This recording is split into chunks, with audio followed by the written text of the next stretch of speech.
Welcome back to my channel, everybody. My name's Max Convexity. I really appreciate you guys tuning in. My little dog's name is Jackson. He's around here somewhere. Max and Jax is how you can remember our names. Today, I have a great presentation for you. I hope you guys like it. It's a little bit complex. I'm going to try to make it as simple as possible, but anyone that wants to go into more detail or needs more detail or whatever, please hit me up in the comments or on Discord.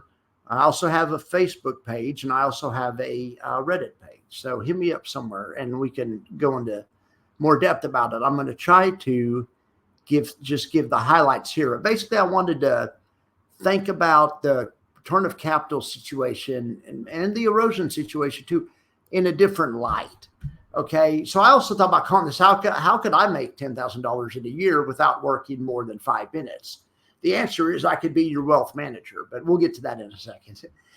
Today, I wanted to address some of the operational issues with covered call funds. Okay.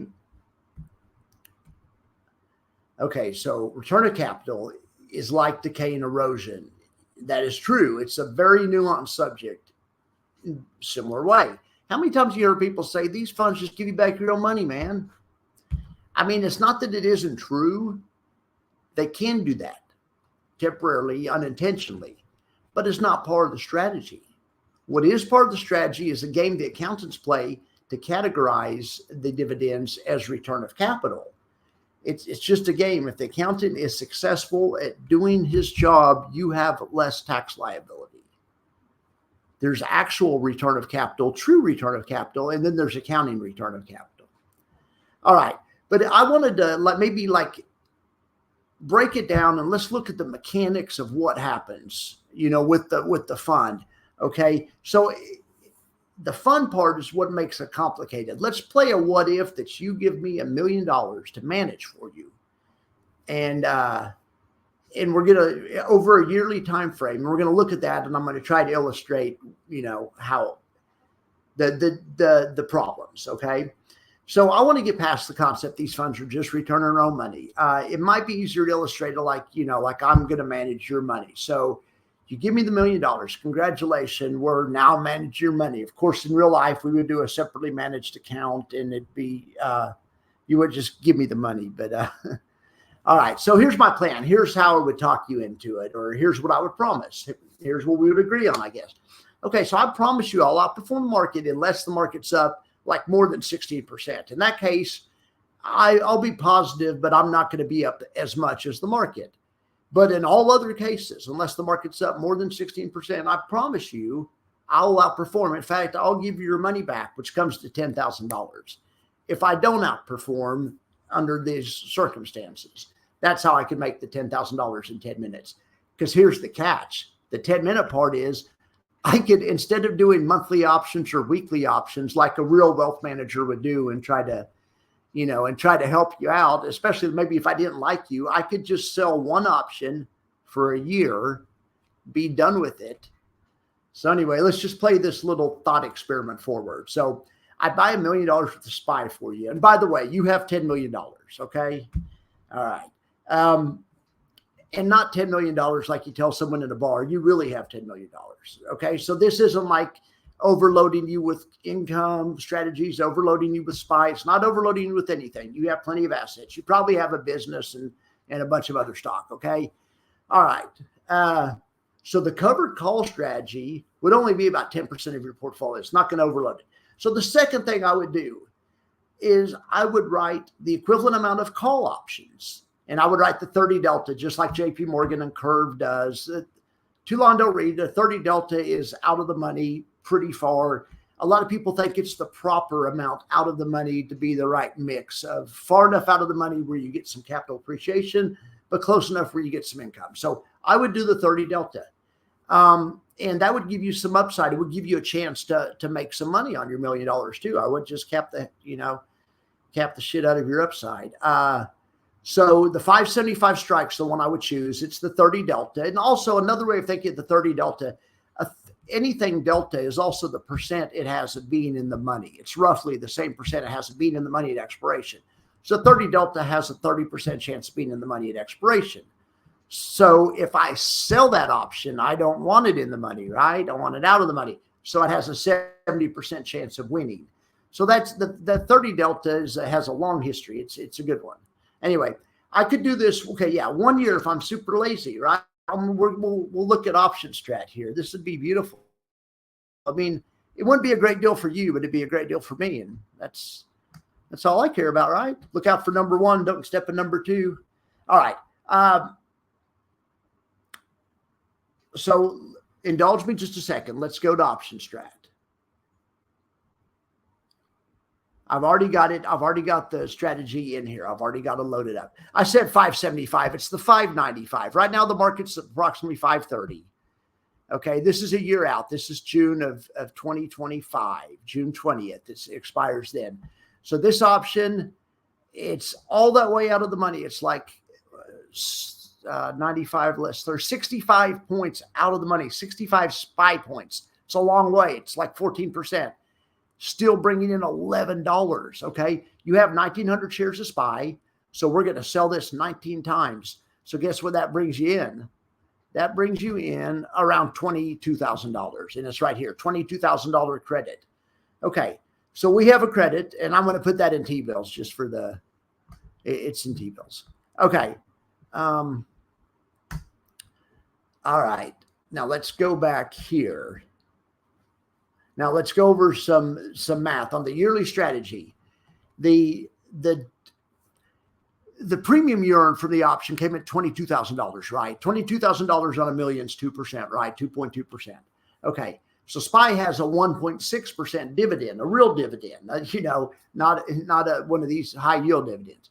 Okay. So, and of course you own the underlying, you own the SPY, so you get the 1.6% dividend, plus I'm getting you 2.2%. That makes your total effective yield something like 3.4% or something. Okay. Yeah. It's not a lot. I get it. It's not a lot, but, the upside cap is only 14%, which means you can get a ton of upside. So I might manage your money and we might make $150,000 together if we get the upside. I don't have any control over that, but what I know for sure we're going to make is what is the $22,000, right? So the $22,000, it doesn't show it on here, but this is all extrinsic premium. I mean, this is all extrinsic capture. So that $22,000, that's what I'm going to use to pay your dividends. So watch this. Or to pay you back, or not to pay you back. That's what we're going to use to pay you back. So, oh yeah, I wanted to show you. So if the market goes up, like let's say the market's up 7%, at the end of the year, you would make $94,000 total, plus the $22,000 I gave you. If the market was up 14%, you'd make $150,000, because that includes what the market is really. Because okay, if the market was up, and that includes the $22,000. Yeah, because if the market's up 13%. You make 150 instead of 130 because the 22 is included in that. Okay, so the $22,000 is your income.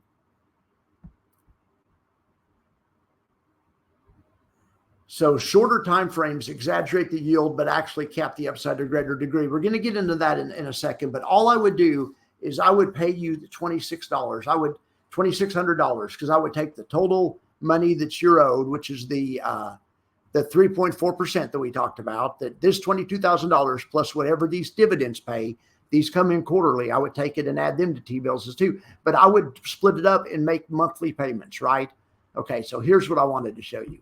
So after 1 month, or let's do after 6 months, we're going to drag the time. This is December of next year. Let's go after 6 months, and let's say the market's after 6 months. Let's say the market's down. Here, we'll do this. We'll make it a realistic scenario. We'll put it to the first week in November, and we'll say the market doesn't like the election results, whatever they are. I'm not going to get political and say anything, but we'll just say whatever they were, the market didn't like them, okay? Do not perceive them positively. Okay, so right now, 6 months through, if we wanted to close the position and sell it, we would take a $77,000 loss. Now, we don't want to sell it. We made the agreement to at least do this for a year, right? Okay. Now, so 6 months in, I've already given you $2,600 times 6. So I've given you, what was that, 15, 16, 17, $18,000 that came from this credit that we earned. I've given it to you, but yet the fund is down, say whatever it's down. But yet, if you look at the fund's down $7,300. If we want $73,000, let's say the market's down. It doesn't matter what the market's down. Let's say the market's down 20%. The fund could be underwater $177,000, and yet I'm still able to pay you this $22,000 plus any dividends you receive as they're paid to the SPY shares. You see, the two things don't have anything to do with each other. They do, but they're separate. That we can't control what the fund does after, what the market does after we sell the call. Really, the only time it should bother us is when the market's up more than, because it has to be up more than like 16% before we come out better not to do anything. So look at this bell curve right here. This bell curve shows you the frequency of occurrences. You can go between the first hash marks. That covers 83% of all occurrences, or between here and here. You could go out here, and this covers 97% of all occurrences.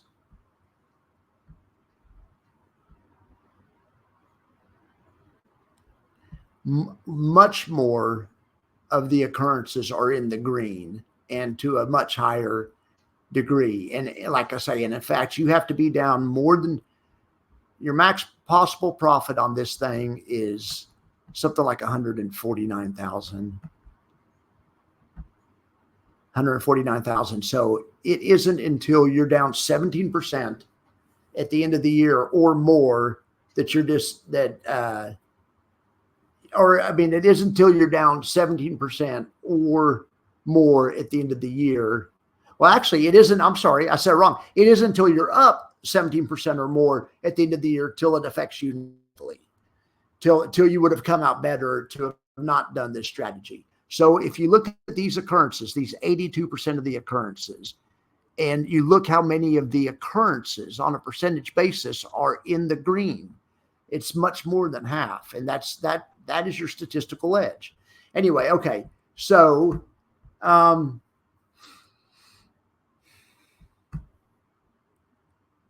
you see what I'm saying? I gave you lots of money at the 6 month mark. The fund was down $170,000. So how am I not paying you return of capital? But do you see my point? I wasn't, because we sold that option. We sold that option, and I almost have to give it to you, or if I don't give it to you, that $2,600 is the risk, is the reward you receive for taking the risk of capping your upside. So of course I gave that to you, and it's not return of capital. That's your money. That's your money. That's all Jay does is I'm not defending Jay. It's all any of these guys do is pay us back the extrinsic premium. As long as they do that, like I say, it's not like the NAV can't go up and down, but it's as long as they do that, it's not erosion, not return of capital. Okay, so I just wanted to illustrate this really fast. On a monthly strategy, you could get $2.85 for the same option. The option wouldn't be as far out of the money. It would cap your upside at only 2%. It's only 2% out of the money when you do monthly, okay?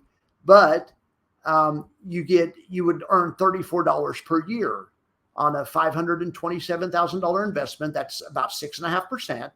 Plus you get your real dividends. So you add those together, that's about an 8.1% yield on a monthly strategy. What is JEPI doing right now? About something like that. But anyway, unfortunately, the upside's now capped. So anyway, that's fine. But if we did this strategy, I could pay you monthly payments of $6,750. Okay. Now, the reason I'm harping on this is, and if I did that, here is the monthly strategy. Here we would sell the 538 call. We would get, in this case, closed at $3, but we would make $5,700 every month times 12. But you could see right here, upside's capped basically at 2%. Okay. During the month, though, right? At the end of the month, I'm going to pay you the $6,300 or whatever you're owed from the payments, right? Regardless of where this is. So this, the market's down 2%.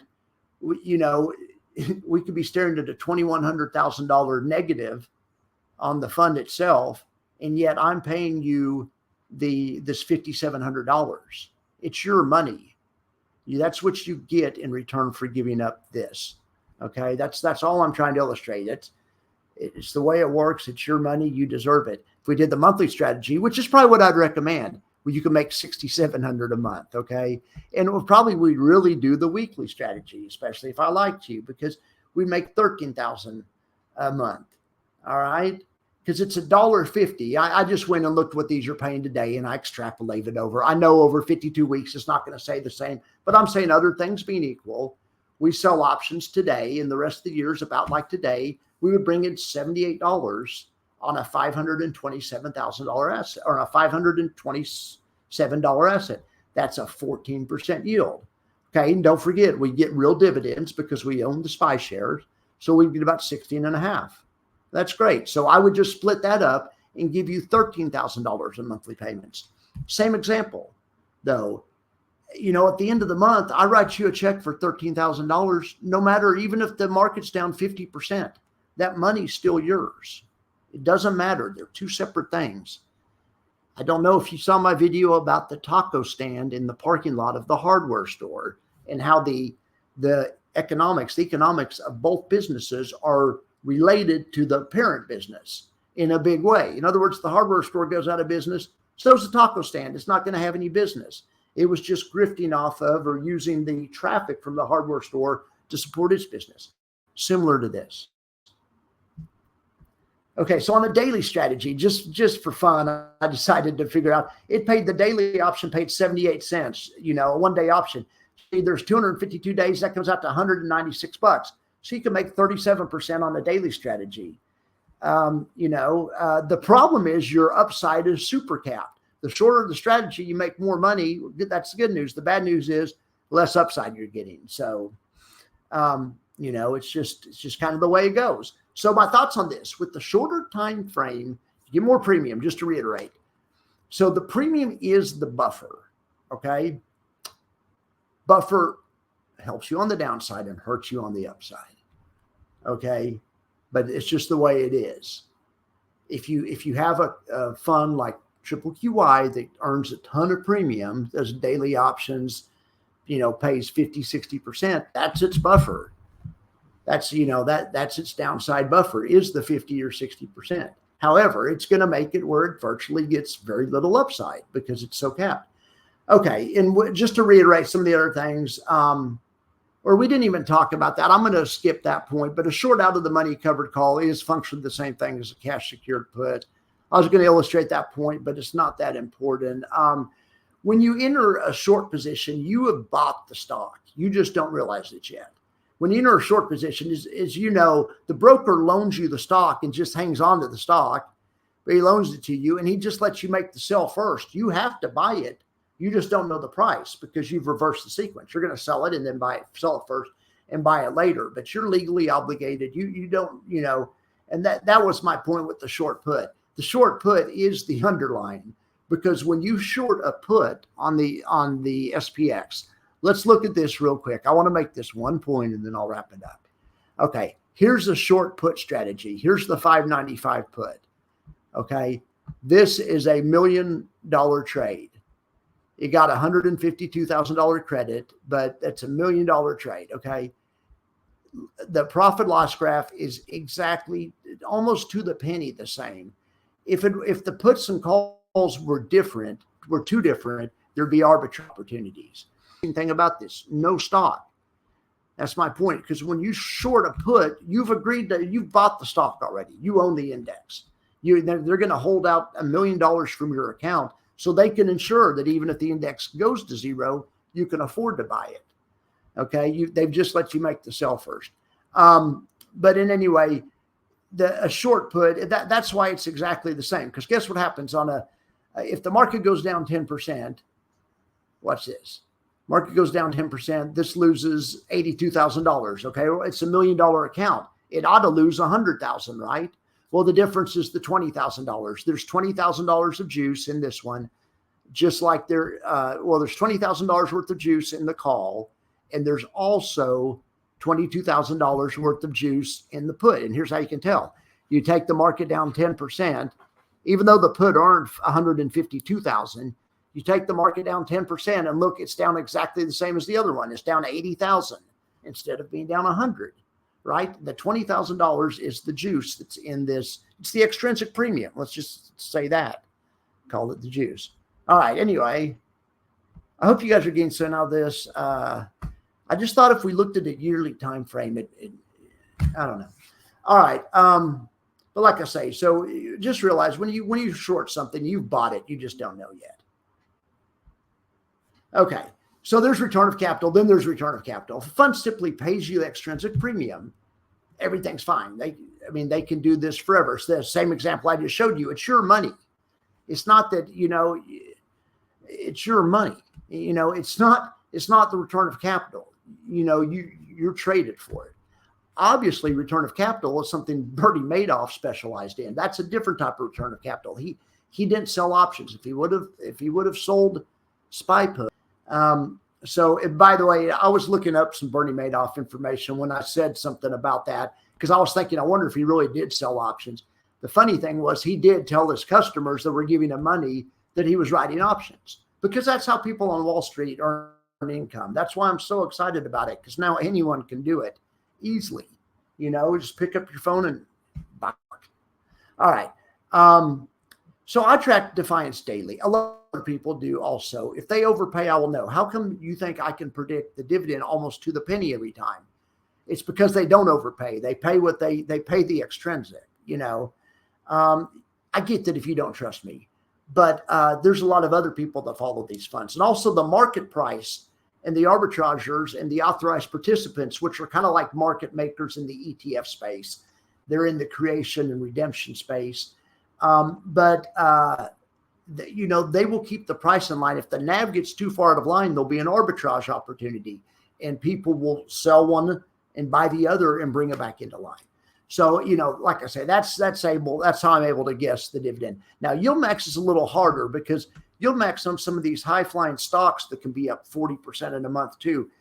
In the case when the stock, an index is never going to be up 40% in a month. Let's just say that. A stock that could be up 40% in a month, Defiance, yield max is going to give you back whatever your premium was. That, like I say, you're always going to get that back. That's your money. Plus, you're going to get back some of that upside capture. And then you don't really have to worry about that as much on Defiance. So it's the math's just a little harder on yield max, but it's the same thing. Okay. All right. So if I manage the money for you, just to reiterate, I just give your monthly payment at the end of the term. I'd say, do you want to do it again? If SPY was down, we would sell the SPY for whatever it was. I'd give your money. So if SPY was down 10%, I'd give you $900,000 back, right? I didn't erode your money. It didn't have anything to do with that covered call. And you got the money you received. You got the money that you deserve for the covered call to help offset some of that $900,000. You have $20-something thousand in your pocket, but it didn't erode. The market just went down. Okay, so it's really easy to understand on a yearly thing, because there's only one transaction. This is your premium. This is your strike price. At the end of the year, we settle up. Okay, so just when you do that on a monthly, it's the same thing, or even on a weekly. On a weekly, it's the same thing, but every time they sell the option, they keep track of that money separate. They put that money in a separate account. At the end of the 4 weeks, they give you the extrinsic premium. Plus, sometimes on yield max, they have to give you a little extra if the stock went up way, way, way up also. But on the index ones, they just give you the extrinsic. It couldn't be any easier. So let's do some thought things. So, like I say, your fund didn't erode 10%. The market just went down. If you're a sophisticated guy, you already have $10 million And wealth, you understand that's the rest of your other $9 million are probably down too.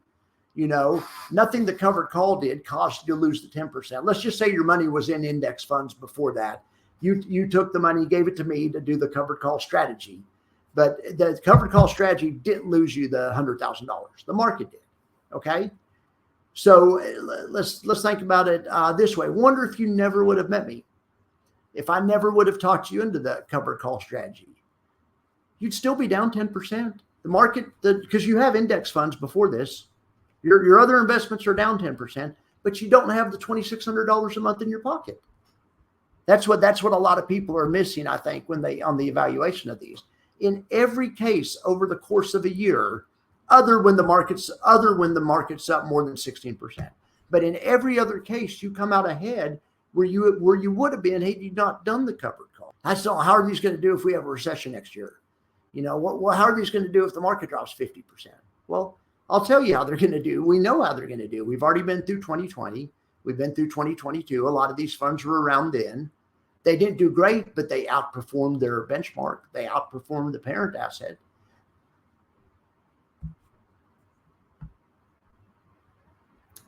All right. So we're going to blame it on the ETF wrapper. They call it an ETF wrapper because all an ETF wrapper, I guess they take a strategy, a very common strategy that a wealth manager would do for you back in the old days, like one I just described. Okay. They take that and they put it in an ETF. They call it an ETF wrapper. So the thing about an ETF is it needs to offer continuous liquidity because it trades like a stock does all day long. So the option positions are marked to the market continuously through the day by the authorized participants, other people with spreadsheets. The market keeps the price square continuously during the day. So in my example, let's say we go by a year and the market's down 10%. If you're in an ETF structure, you've seen it grind down the whole time because you've seen the NAV, because the NAV has to adjust, and even if or let's just say, but I get it. You've seen the NAV go down, the continuously marking to the actual market, the live value.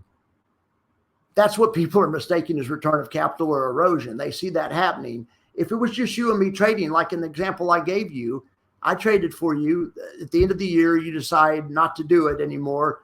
The fund market's down 10%. We sell your SPY, you take your money, go your own way. That's not erosion, had nothing to do with me. It's the same thing these ETFs are doing. It's not erosion, has nothing to do with the covered call. It's just these are marked to the market continuously so people can get in and out. Okay.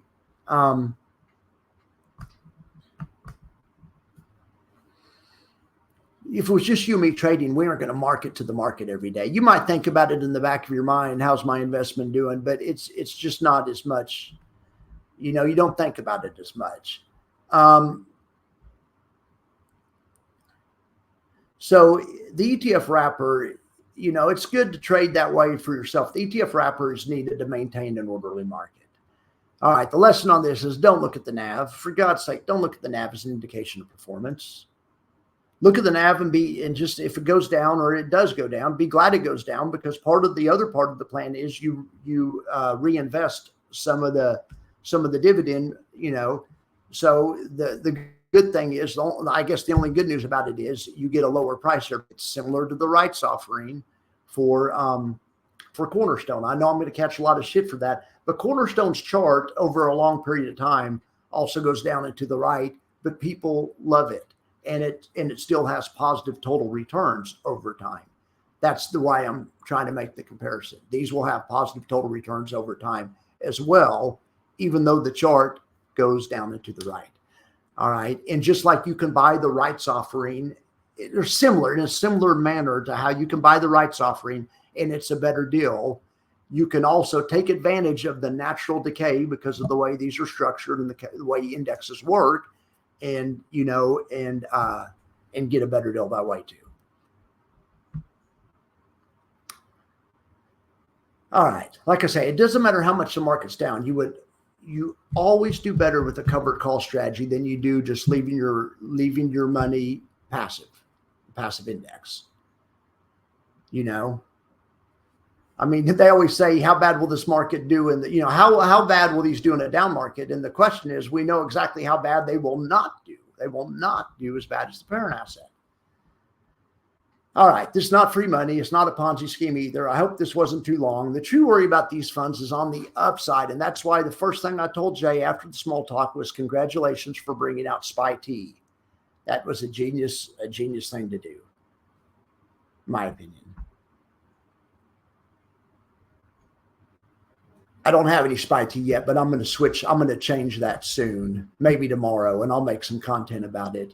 But, SPY T wasn't available. And I just got 100 shares of JEPY, IWMY, and triple QY. But I'm going to make some adjustments to that, and I'll make some content about that. I appreciate you guys listening. I hope the illustration and switching to the year helped. And I hoped when I switched back to the month, the week, and the day, that it didn't go off track too much. I was just trying to show that when you go to a shorter time frame, you get more money, but you also get more cap. Like I say, I really appreciate all this. I'm going to try to stay in New York a couple of extra days if I'm able to, and I'm going to hang out with some other friends and some fellow influencers, some friendfluencers, and we'll do some content up there. Even if I'm not able to, though, I will generate some content from the New York Stock Exchange. If you guys have any special questions you want me to ask Jay, if I get a chance to talk to him or whatever, I'd be happy to. We can talk about that. We'll probably have a whole show on things I want to ask Jay. I intend to ask him for an interview here in another month or so. All right, guys. Well, I appreciate it. I appreciate your attention. Sorry this is long. Sorry that it was a little boring, but like I say, let me know if the yearly illustration helped out or if it didn't, and let me know what I can do to make it better. All right, guys. I really appreciate you guys, and I hope you have a wonderful day.